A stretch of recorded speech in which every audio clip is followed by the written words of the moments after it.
Hello guys, હું જઈ રહી છું મારા મેકઅપ પાર્લર ક્લાસમાં અને એવું વિચારું છું કે કયો આઉટફિટ પહેરીને જાઉં. પણ અત્યારે તો વરસાદ છે એટલે એવું થયું કે જે પહેર્યા છે એ જ પહેરીને જતી રહું. તો ચલો મળીએ આપણે પાર્લર ક્લાસમાં જઈને. હું પાર્લરના ક્લાસમાં આવી ગઈ છું. તો ત્યાં મારી એક સ્ટુડન્ટ હેરસ્ટાઈલ કરી રહી હતી, હેરની પ્રેક્ટિસ કરતી હતી. એટલે એને મને કીધું કે થોડું મને સમજાવી દો. તો પછી એને સમજાવ્યું. પછી બીજી એક સ્ટુડન્ટ મેકઅપની પ્રેક્ટિસ કરે છે, એની નાની સિસ્ટરને લઈને આવી છે, એ મેકઅપ કરે છે. તો પછી એને મને કીધું કે જુઓ મારો મેકઅપ કેવો થયો છે. ઘણું સારું કામ કર્યું હતું ગાઈઝ. મારા બધા સ્ટુડન્ટ બહુ જ હોશિયાર છે અને સરસ કામ કરે છે, બધા બહુ જ ફ્રેન્ડલી છે.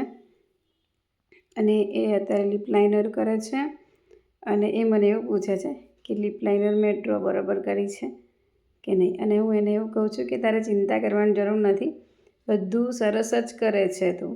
પછી ત્યાં સુધી પાછળથી બીજાનો બૂમ આવી કે તમે જોઈ લો ને છે જ મારી હેરસ્ટાઈલ.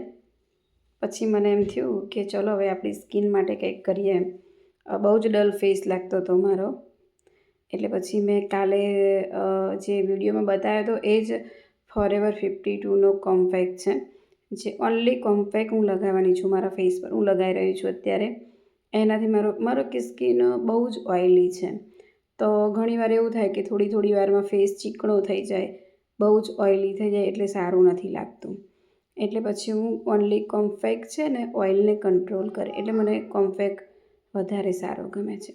અને હવે મેં લીધી છે એક લિપસ્ટિક. હું બીજું કંઈ જ નથી કરવાની, હું એનાથી જ બ્લશ કરવાની છું. મને ઘણીવાર બધાની વિડીયો જોઉં તો એવું થાય કે મારે ટ્રાય કરવું છે. તો સોરી ગાઈઝ, તમને એવું લાગતું હશે કે બ્લેન્ડ કરતાં ના બતાડ્યું, પણ એકચ્યુઅલીમાં એવું થયું હતું કે થોડી વધારે બ્લશ થઈ ગયું હતું, બહુ જ રેડ થઈ ગયા હતા મારા ગાલ, એટલે મેં એ વિડીયો નથી બતાવી. અને પછી ખાલી થોડું રહ્યું હતું એ જ ડેબ કરીને બતાવ્યું છે. પછી મેં આઈશેડોનો એક બ્લેક શેડ છે, એનાથી જ હું સ્મોકી લાઇનર કરી લઉં છું. હું ક્યારેય ઓલી લાઇનર નથી કરતી. મને એવું લાગે કે ઉતાવળમાં ક્યાંક જવું હોય ને તો એમાં બહુ ટાઈમ વેસ્ટ થાય છે. જુઓ ગાઈઝ, બહુ જ સરસ દેખાય છે અને મારી આઈઝ એકદમ ઓપન અપ, બહુ સરસ છે. તમે આ ટ્રાય કરી શકો. હું તો આ જ કરું છું. મેં ક્યારેય ઓલી લાઇનર જેલ લાઇનરવાળી બધી નથી કરી.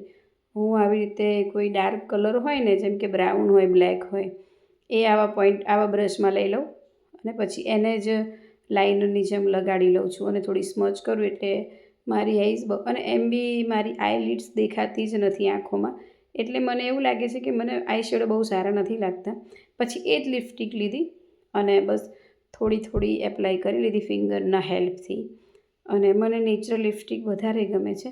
હું ક્યારેય કોઈ બોલ્ડ અને ડાર્ક લિપસ્ટિક નથી કરતી. તો તમે જ કહેજો ગાઈઝ કે કેવું લાગે છે મારો આ 5 મિનિટમાં થઈ જવાવાળો મેકઅપ લુક. હું આ જ કરું છું. હું મેરેજમાં જાઉં તો પણ આટલું જ કરીને જાઉં છું, આનાથી વધારે હું કંઈ જ નથી કરતી. અને આ મારા રિયલ હેર છે જે બહુ કરલી છે, એટલે મેં એને બન કર્યું હતું એટલે આવા થઈ ગયા છે, બહુ જ કરલી. આમાં મેં કોમ્બ પણ નથી કર્યો. હવે મને એમ થાય છે કે શું કરું, પછી મને તો એમ જ થઈ જાય કે અને આ છે મારો ફાઇનલ લુક. તમને મારો આ લુક કેવો લાગ્યો મને કોમેન્ટમાં જણાવજો. અને મારી આ વિડીયો સારી લાગી હોય તો મારી ચેનલને લાઇક, શેર એન્ડ સબસ્ક્રાઈબ કરો. Thank you for watching guys.